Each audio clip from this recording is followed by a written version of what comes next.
Kuna watu wanadai kwamba nyumba ya contemporary ikiwa kubwa haipendezi. Nyumba hii ni nyumba ya vyumba 6. Ni kubwa ndio, na ni contemporary pia. Inapendeza au haipendezi? Inapendeza? Ndiyo, nyumba hii inapendeza bana. Mapana ya kiwanja chetu ni kidogo mno, na nyumba hii imejaa kwenye kiwanja chote kabisa. Kwa hiyo nyumba hii muonekano huko mbele peke yake, ni kuibie tu siri.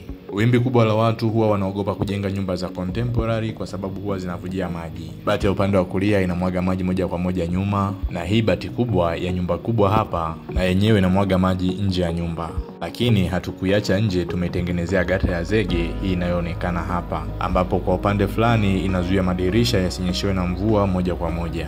Muundo huu wa maji kumwagwa nje ya nyumba inakuwa ni salama kwa wale wanaogopa kuvujishwa kwa maji kwenye hidden roof. Kama tulivyokubaliana mwanzo, nyumba hii imejaa kwenye kiwanja na muonekano wake uko mbele kama inavyoonekana.